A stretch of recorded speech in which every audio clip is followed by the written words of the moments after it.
I went there to fulfill a dream I've had since I was a young man to try and climb Mount Everest. I've been a climber for over 3 decades, and things were unfolding well, and finally had our chance to start climbing the mountain. After 33 years of being a climber, I moved 9 hours out of base camp, and then something monumental happened. There was a huge earthquake. Hi, I'm Brilliant, your host for this show. I know that I'm incredibly blessed.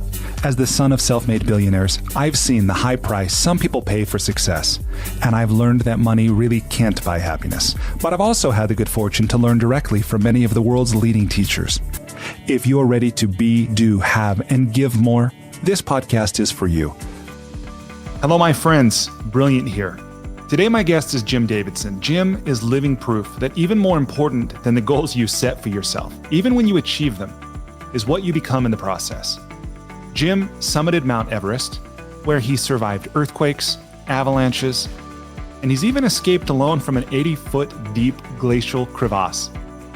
He's a high-altitude climber and expedition leader, which he's done for more than 37 years. He was on Everest in 2015 when an earthquake happened. Didn't think he'd go back, but he did in 2017, and he summited. I read his book, The Next Everest, Surviving the Mountain's Deadliest Day and Finding the Resilience to Climb Again. I really enjoyed this book. I learned a lot from it, and I learned a lot from this conversation. In this conversation, we talk about goal setting. We talk about time, how Jim thinks about it, how he uses it, how he organizes it to help maintain a healthy lifestyle, balance his responsibilities at work, keep his family together and strong.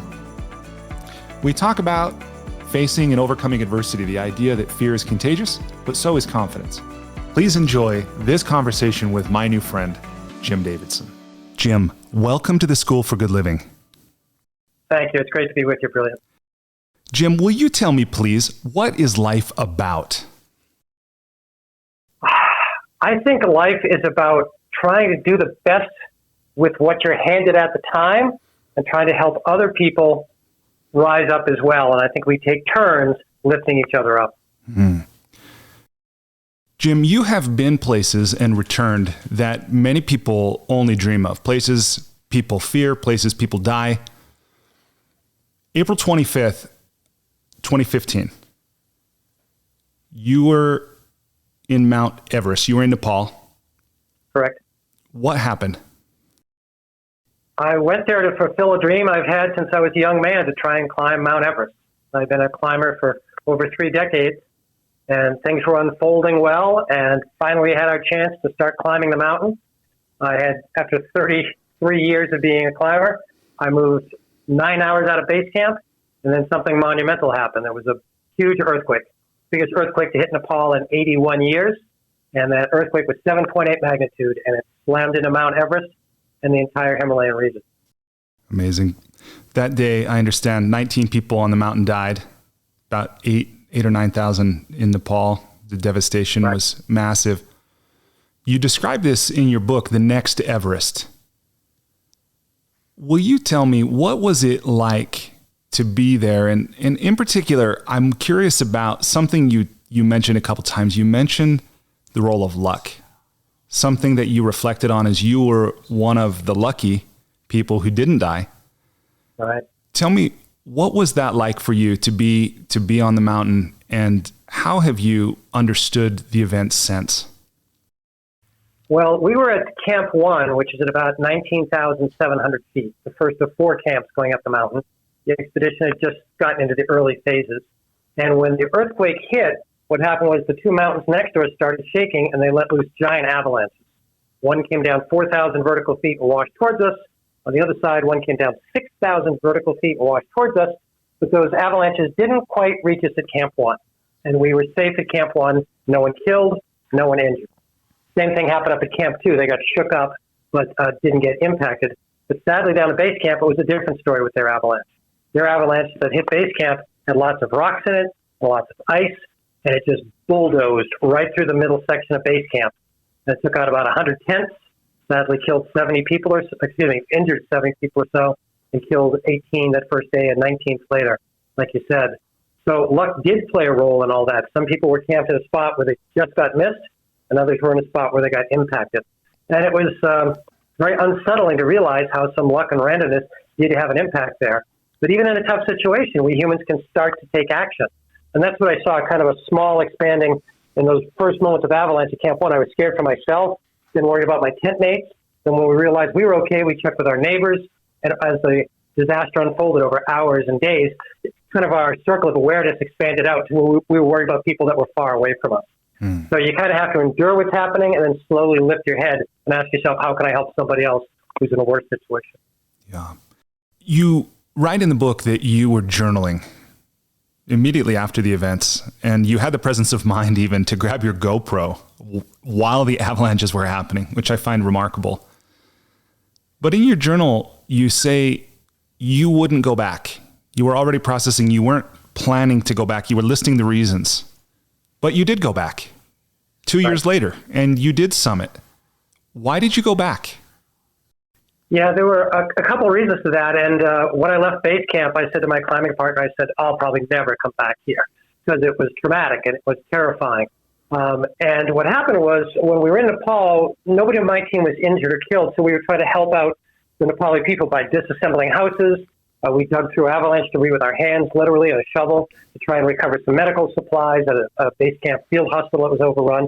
We were trying to do what we physically could. When I came back to the States, I was lucky to be home back with my family. And so I threw myself into doing fundraising for Nepal to raise funds to rebuild the country because so many people were affected in so many ways. And so when I did the fundraising, I was talking to people at these audiences, and they would say, well, what else can I do to Nepal to help Nepal besides write a check? And I said, well, Nepal, their primary economy is tourism because they don't have a lot of natural resources, but they have huge natural beauty. So once Nepal recovers, you should go back there. Let them know they're not forgotten. Go there with your dollars and your euros and help lift their economy, put them back to work so that they can keep rebuilding. And after I said that many times, I thought, well, I'm advising others to go to Nepal when it's safe. Maybe I should too. Maybe I should be walking my talk. So I was a geologist for many years, and so I took a look at the stability of the plates underneath Nepal, and it wasn't good. I looked at it and I realized there's going to be more earthquakes and they're going to be bigger. And it gave me more pause about going back. But basically, after a year, I decided it looked like things had settled down. The aftershocks, Nepal was rebuilding. They need those outside dollars and tourists. And I still wanted to take a shot at Mount Everest, and I wanted to help put my Sherpa friends back to work. So I looked at the weight of that, and I decided I was going to go back to Nepal in 2017. Yeah, that's one of the messages that I love about this book. Not only the resilience, which is probably easier to talk about than to live with, but it's also about this view of life as being bigger than oneself. And what, in some ways, a paradox, following a passion so intensely, and as you mentioned, for 33 years before you started climbing Everest, you'd been pursuing this, yet managing a career and a family. It's one thing I really admired about your story, a healthy lifestyle. It's very different from my father's, who was a business person, so focused on making deals and, growing a business.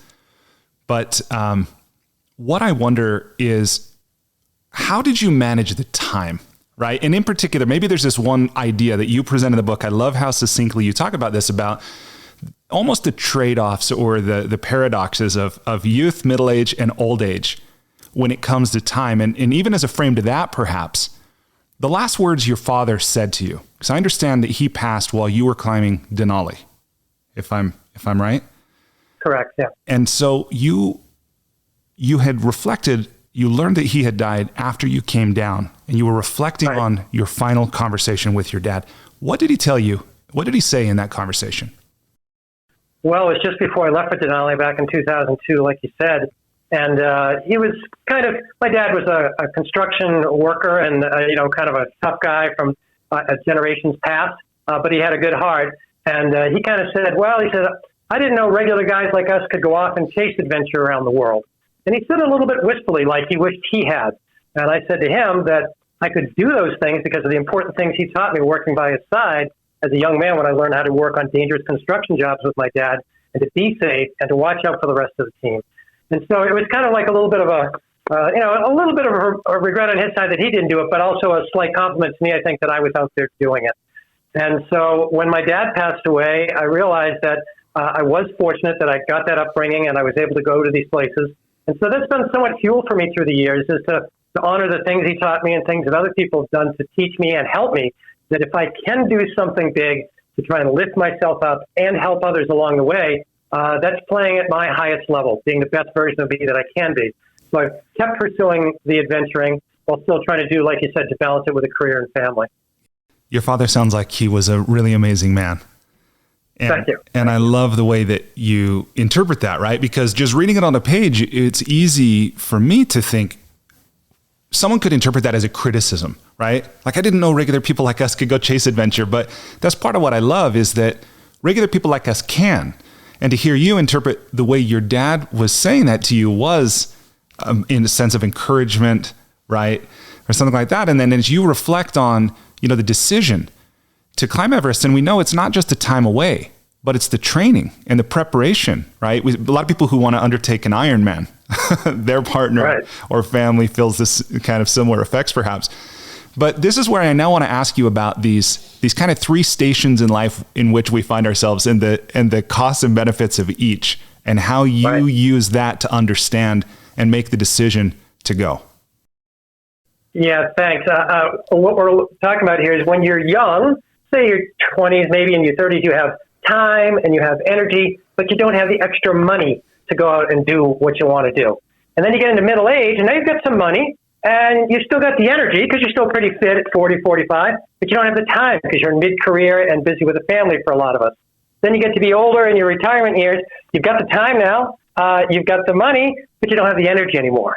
And I thought about this a lot when I was in my 40s and trying to get into expedition climbing. I thought, this is unsolvable paradox. I always have two of the three things I need.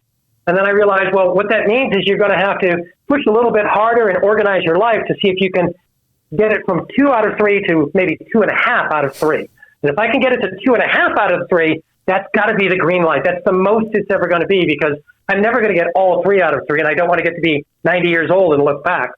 So in my middle years, when I had energy and some money, I realized I had to create some time. So I started slicing extraneous things out of my life. I dropped a lot of hobbies. I looked for little ways to save time. I learned to go on less sleep, and I would train in off hours when my kids were asleep. One day I'd be training at 5 in the morning before they got up. The next night I'd go to the gym at 9:30 at night after they'd gone to bed. So it's a juggling act, and it's not easy, but it was trying to create the resources I needed to try and chase that dream while still meeting my responsibilities.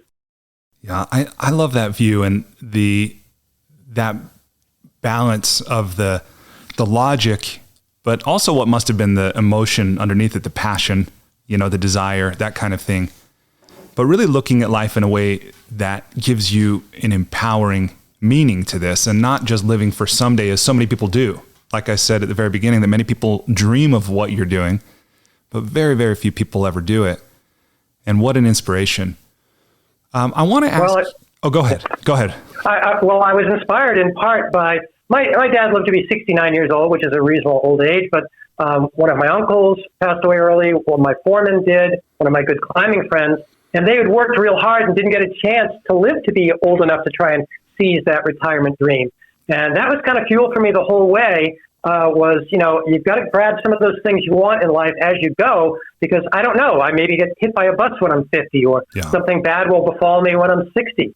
So you might not get there. So you better grab some of the good things that you want along the way, but also recognition you're going to have to make some sacrifices elsewhere. So there's no magic formula, but it is a tricky balance. But if you've got that dream, something that can turn you into a better version of you, do what's necessary. Drop television or drop movies or whatever you need to drop to get the time and energy to chase that dream. So and we were talking about, you had made this decision to stop shaving, recognizing that it would save you 5 minutes a day. A few years later, you realized if you stopped washing your car, you would save 30 minutes a week. Correct. And probably benefit the environment a bit as well. Correct. And over those decades of not shaving daily and not washing your car every week, that you figure you earned yourself enough time to do a 60-day expedition. Is that right? Would you add or clarify anything to what I've said? No, you got it exactly. I'm a scientist. I'm a numbers guy. And when I crunched it out, I thought, I have literally saved enough time from these minor chores to offset and literally go on a 60-day expedition. That was kind of a nice come together for me, because I still wanted to go on the expedition no matter what, but I literally realized that just picking my priorities and shedding the things that didn't seem important allowed just a little bit more time each day to do what I wanted. And that was what I did. That's amazing. Well, and there's also this thing too about the cost, right? Because like everything, there's two sides to every coin, two sides to every sword, right? The sword, the knives cut both ways. And you summited. I understand you lost 22 pounds, which most people would celebrate, but for you, that actually represented an increase in your body fat percentage from 12% to 18%. How does that happen? I was shocked too. I was 54 years old when I went to Everest the second time. I got in the best shape of my life. I got so thin that my climbing partners and my wife were like, "You're getting a little too obsessed with this weight loss, Jim." And I'm like, "No, I'm going to get down thin and I'm going to get lean and mean." Best muscle mass I ever had. Went to the mountain, lost 22 pounds, like you said. And when I came home and saw my trainer, I was even skinnier. And we both said, "Oh, this is going to be fun to do a fat test on you and see where you're at." And I'd been like 12 or 13% before I left. She tested me when I came back, and the first reading was 18, and we thought, well, that must be wrong. And we did check the second spot on my body, a third, and they were 18 and 18 as well. What happened is I lost 2 pounds of fat and 20 pounds of muscle. Wow. So as a result, I became, on a percentage basis, fatter after climbing Mount Everest than before I went there. That is amazing. Unthinkable. And not only was it an increase, right, but the way you write about it in the book, that represented literally years of training and conditioning. That basically that effort and the toll that climbing Everest took, that was a cost that it extracted from you in a very real way. Years of training and building muscle. Oh, absolutely. It takes years to put on that kind of muscle, especially when you're in your mid-50s like I was then. It takes a huge toll on your body and your psyche. Sometimes you'll hear in the news, "Oh, climbing Everest is easy. You're just hiking up the hill following everybody else." But it's quite difficult. I mean, I've been climbing for 30 some odd years, and it took away years of my muscle, and I felt pretty beat up when I came home. Yeah, that's incredible. Was it worth it? Yes. And it was worth it not because I stood on the summit, but because I engaged with the challenge and followed it to the end. Because me standing on the summit, that certainly didn't change the world, and I don't even think it even changed me very much at all. It was just a few fleeting minutes out of 35 years of mountaineering, and then I had to do the dangerous descent. So I was only up there for like 15 minutes max. So as a result, why go through it? Well, I think it was taking that big challenge and trying to create myself into someone that can rise up to the challenge. That was the real benefit, not just standing on the summit. And so I think that's the real lesson that I've learned from mountaineering and that I've put into the book, The Next Everest, is by picking that challenge and trying to rise up to it, that's the benefit for you. Whether the challenge is mountaineering or meditation or music or marathons, pick something that speaks to you and strive for it. Yeah, I love that. And on the very last page of the book, I love the way you frame it there too. When you say, for me, it was essential to pick high goals and then craft myself into becoming big enough to reach them. Such a wonderful perspective. And to your point of people thinking maybe this is easy, right? I mean, you shared some things that were really, they were mind expanding for me about someone you had heard speak who had been at altitude, took his gloves off to take a photograph, just to take a photograph, and got frostbite and lost 8 fingertips. Yes, and he was a professional climber and a professional photographer. So losing those 8 fingertips was a brutal impact to his life and his the way he made his living. And it was just literally a momentary lapse for a very wise climber. And so that really put a fear into me that there's no room for error up there at 26 or 29,000 feet. Yeah, and you also talk about things like people's corneas freeze on the night before summiting, they temporarily freeze, or of course people die. And you talk about 280 people have died climbing that mountain, at least that many that we know of, right? And on your way up and down, you passed some of those bodies. Most certainly did. I know from reading many Everest stories in both books and magazines, I knew some of those dead bodies are up there. If we can't, other climbers before me could not always move them out of the way. They try and put them in a secluded spot out of respect, but it's just too risky to bring those bodies down to such a huge altitude. So many of those who passed away are still up there, and when you're climbing the upper part of the mountain, usually you encounter them. That's amazing. Well, I've got a lot of respect for you, not only for doing it, but for what I see as the motives that have moved you. I love what you say in the book about I climb to seek awe. And for the way you share this and you encourage others to develop their resilience, follow their passions. Let me ask you this before we transition to the other part of this interview. Yep. So this book, The Next Everest, what do you hope readers take away? What I hope they take away most is to realize a little bit what we've been talking about, which is to pick those big goals. You'll know if your goal is really grand because it should scare you and make you think, I don't know if I can do that. If you pick a simple goal, you're not going to learn that much from it. You're not going to change. So if you pick a big goal and it makes you nervous, that's probably the right goal for you. And now the question is, how are you going to get there? And also, as we discussed, it's not just finishing that marathon, playing that perfect piece of music, standing on that summit. Those are all just nice little rewards at the end. It's the process of refining yourself into a better version of you. That's how we become more resilient for ourselves. And I think even more important, make ourselves into a more resilient version so we can help lift up others when they're having a down day, a down year during a pandemic. Yeah. That's what I think the most important thing is, just to lift yourself up and then lift up others. Well, thank you. Well, with your permission, I want to go ahead and transition us to the enlightening lightning round. All right. Sounds great. All right. Okay. Question number 1. Please complete the following sentence with something other than a box of chocolates. Life is like a... mixed bouquet of flowers. Okay. Question number 2. Here I'm borrowing technologist Peter Thiel's famous question. What important truth do very few people agree with you on? That you have to keep pushing yourself in order to refine yourself. I think people tend to pull back a little bit. They don't want to push themselves. So I think the secret to succeeding long term is to push yourself. Okay. Question number 3. If you were required every day for the rest of your life to wear a T-shirt with a slogan on it or a phrase or a saying or a quote or a quip, what would the shirt say? Keep moving forward. All right. Question number 4. What book, other than one of your own, have you gifted or recommended most often? That would be Touching the Void by Joe Simpson. It was a mountaineering book and had great lessons for me. What's one lesson that stands out to you from that book? That even when it seems utterly impossible, that logic would dictate there's no way it can be done, there are ways to solve these overwhelming problems. Beautiful. Okay, question number 5. So you travel a ton. You've been around this planet. What travel hack, meaning, what piece of advice, something you do or something you take with you when you travel, do you follow to make your travel less painful or more enjoyable?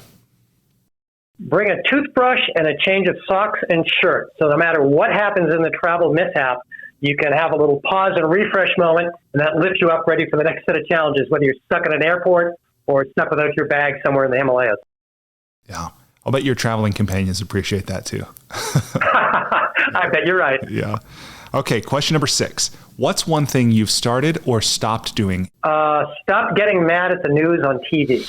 And how did you manage to stop that? I stopped watching the news. Not completely. I watch far less, but I try and watch national news for a few minutes a day, be aware of what's going on. And once the news repeats itself, I shut it off and then move on with my life. All right. Question number 7. What's one thing you wish every American knew? The value of just stepping outside and getting some exercise in the sunshine. Yes. Okay. Question number 8. What's the most important or useful thing you've ever learned about making relationships work? That it's like saving money. If you want to have some money later, you need to save a little bit as you go. If you want to have relationships and support later on, you've got to invest that time in other people. So help other people with whatever they're doing, and maybe they'll be there to help you later on when you need some help. All right. And question number 9. Aside from compound interest, what's the most important or useful thing you've ever learned about money?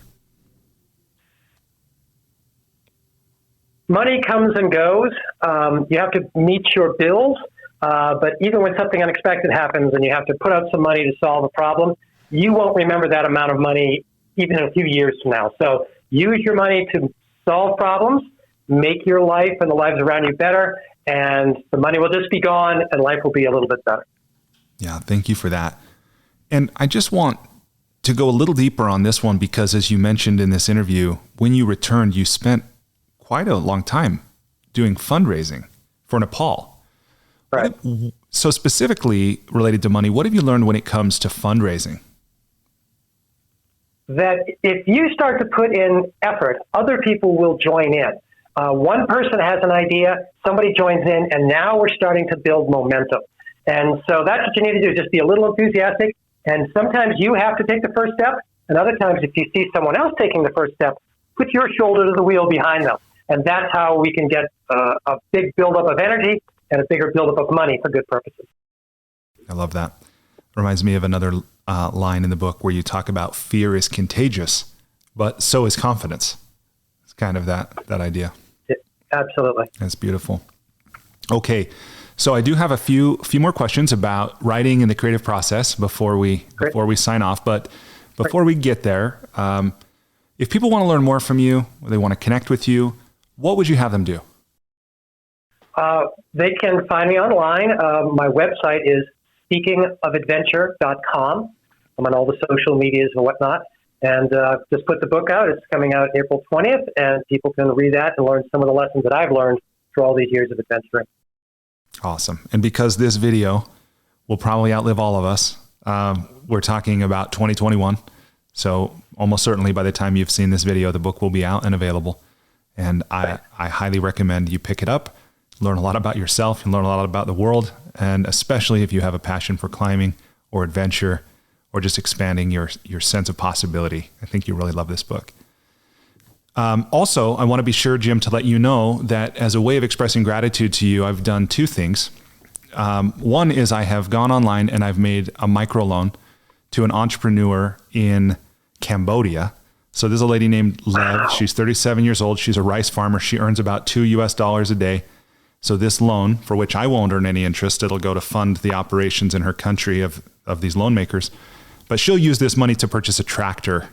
So in some way, I like to think our conversation's doing good, even when we're not necessarily aware of it, or we'll never. That's fantastic. I literally have goosebumps right now. Thank you for that gesture, but more importantly, thank you for helping her out, because that will help her feed her family and her community and help lift herself up. So that's fantastic. Thank you.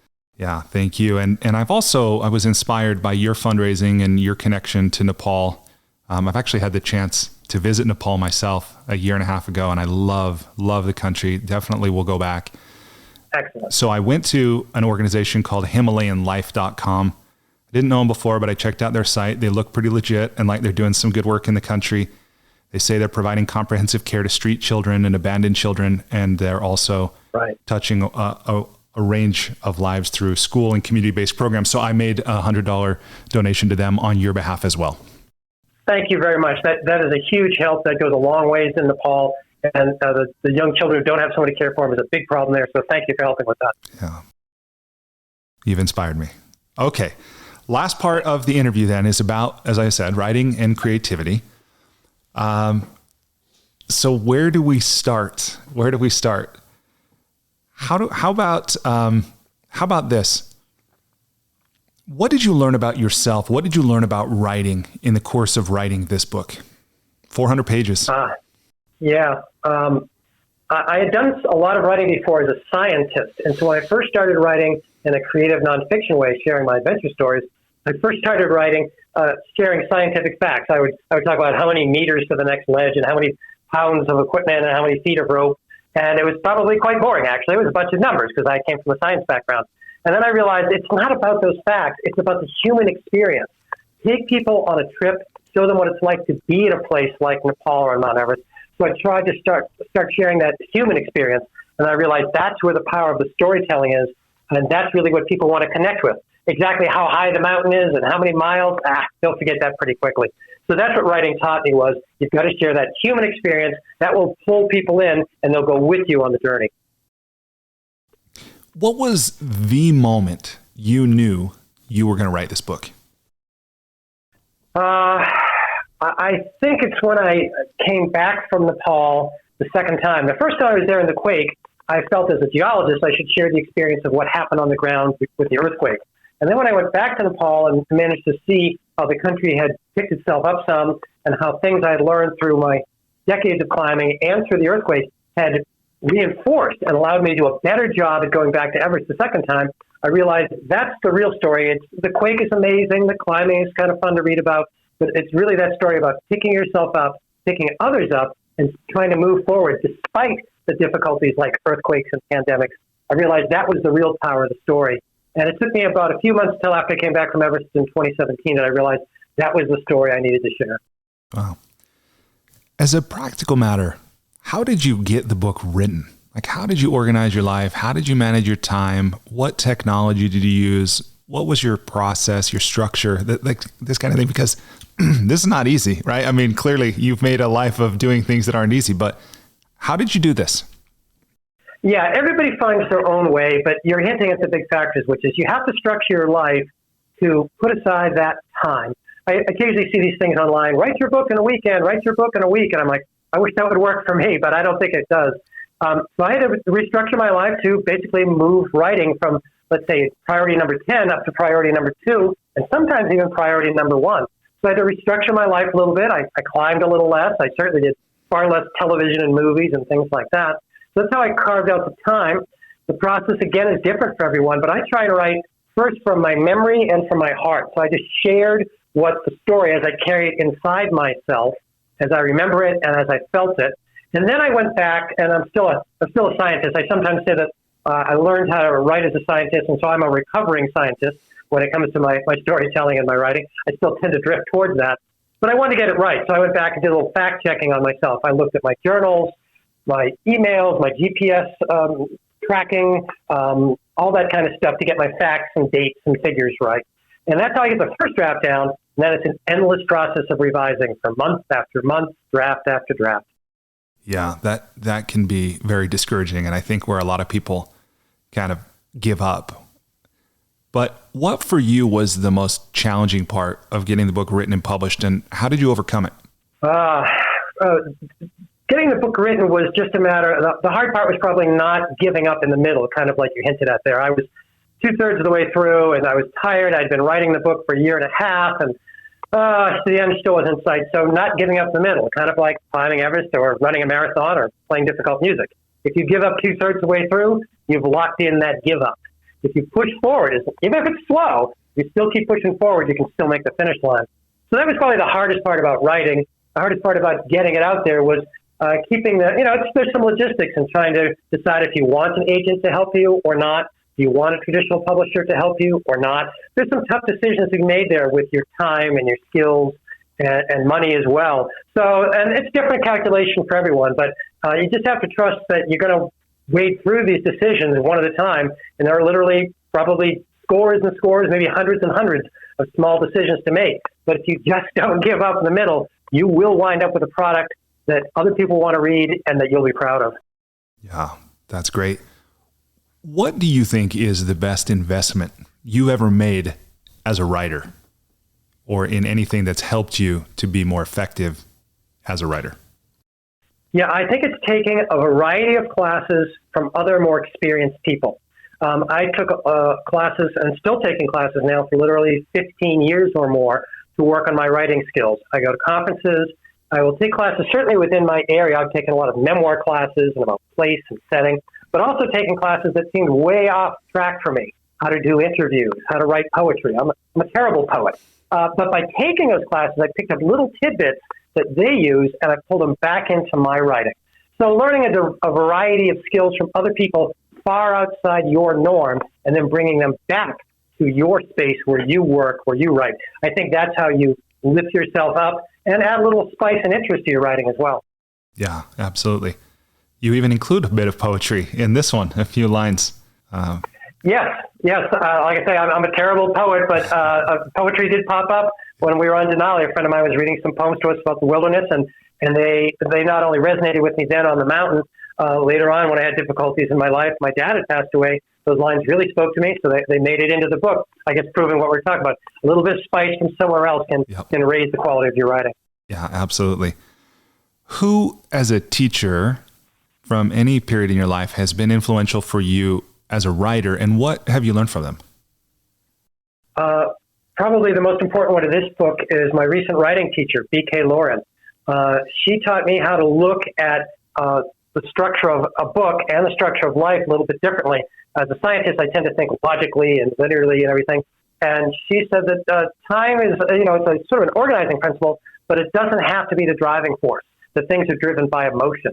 So I encourage your readers to look into B.K. Lauren. She's a great writing teacher. She's got a great novel out there and more coming, because it basically just sort of reset my mind about how you tell a story in a fashion that's followable, but pulls in the most important components. BK, capital letters, last name Lauren, Loren. BK Lauren, right on. Well, great. Well, what advice or encouragement do you offer others who either they have a dream of writing and publishing their own book, or maybe they're stuck in the messy middle somewhere? What advice or encouragement do you give them to help them maybe get started, but perhaps even more importantly, to finish? Yeah. Never give up. Keep moving forward and be brave. And the be brave part is about being brave about how you put yourself into the world, to show your vulnerabilities and your flaws and your mistakes, and to be brave about the story you're telling. Awesome. Well, Jim, I feel like we've covered so much, and I know there's so much more that we could talk about. Before we wrap up, let me just ask you, what haven't we talked about that you want to talk about, or you think might benefit someone listening, whether it's related to writing and creativity or life in general, or climbing, or anything? Yeah, I think one thing would hopefully resonate with your listeners and your readers and your followers is the concept of post-traumatic growth. I learned this one the hard way. I lost a good climbing friend in the mountains. I struggled for a long time, and I took a look at that and realized I could not change that traumatic thing. My friend was gone, and I had to find a way to live with that. But over the years, over the decades, I learned to pull some strength out of that and use it as fuel in my life. I thought to myself, my friend is gone. What would he advise me? Should I try Everest for the first time? Should I go back a second time? And that traumatic things, they happen to all of us. In this last pandemic year, traumatic things have arguably happened to all of us in our personal lives, in our work lives, in our communities. So traumatic things are bad. We can't turn back the clock. But the trick is to look at that and say, what can I take from that? Some wisdom, some strength, some knowledge to go forward and actually grow. So instead of just being traumatized, we can grow from the trauma, post-traumatic growth. I think there's a lot of power there. It doesn't make the trauma easier to live with always, but you can use those good things and those bad things that happen as fuel to move your life hopefully forward and upward. And that's one of the messages I shared in the book, is that we have to make ourselves more resilient for the next challenge, the next opportunity, the next Everest. Yeah, I love that. And I appreciate that. And I'm so glad you brought that up. And I was curious about this because sometimes simply knowing that something is possible, it makes it findable. It makes it accessible, right? Like, I have a teacher who talks about what you don't know, like what you're unaware of does not exist for you, in essence. Right. And so knowing that post-traumatic growth is a possibility for people, I hope can help them begin to experience that. But I also suspect, and this comes from years of coaching, that there's a lot of things, again, that are easy to talk about, or they sound nice in theory. But where I'm going with this is I'm asking, how do we achieve it? Right. And I think there's a lot of things in life that are easy. Again, they're easy to talk about, something like forgiveness. Right. But when it comes, what have you learned from your own experience that you would offer others to help them start to shift what they might be experiencing as post-traumatic stress disorder to a post-traumatic growth? Yeah, I think you hit a key mark there, which is that it's possible. Yeah. It is not easy. Yeah. It is not fast, and it is not complete. Post-traumatic growth is not some magic flip of a switch or attitude that you get, and the trauma doesn't bother you anymore. The trauma still happens, and the post-traumatic stress may still be part of your life. But the growth is possible. And the same is true for the pandemic. The world has changed and gotten worse in a lot of ways, but it's possible to not only go back and get back some of those things we had before, but add on some better things, some new ways of looking at things. So I think it's whether you're picking a big goal or recovering from a big traumatic experience, that things can get better, but we're going to have to put in the work. It's going to take some time, and it will be a mixed bouquet of flowers like we talked about earlier. Some good things and some leftover bad things. We just have to keep pushing towards the good things and know that the bad things will still flare up a little bit now and then. Thank you. Well, Jim, thank you again for making time to have this conversation with me today. I'm really grateful. And thank you for this book. As I mentioned, I really enjoyed this book. And I think if anyone's listening, especially if they've listened this far, I think they'll enjoy it as well. So I highly recommend that you pick up your own copy. But I'm so grateful to learn vicariously. I'm certain I will never climb Everest, but I think I've gotten as close as I ever could by reading your experience. So thank you for that. My pleasure. Thanks for sharing some time with me and giving me a chance to talk about some of these factors. I think you're doing some great work, and we're just glad to be a small part of it today. So thanks. Well, thank you. Hey, before you take off, I just want to extend an invitation to you to head over to goodliving.com to check out our transformational coaching program. Despite living in an age where we have more comforts and conveniences than ever before, life still isn't working for many people. Whether it's here in the developed world where we deal with depression, anxiety, loneliness, addiction, divorce, unfulfilling jobs or relationships that don't work, or in the developing world where so many people still don't have access to basic things like clean water or sanitation or healthcare or education, or they live in conflict zones, there are a lot of people on this planet that life isn't working very well for. If you're one of those people, or even if your life is working, but you have the sense that it could work better, consider signing up for the School for Good Living's Transformational Coaching Program.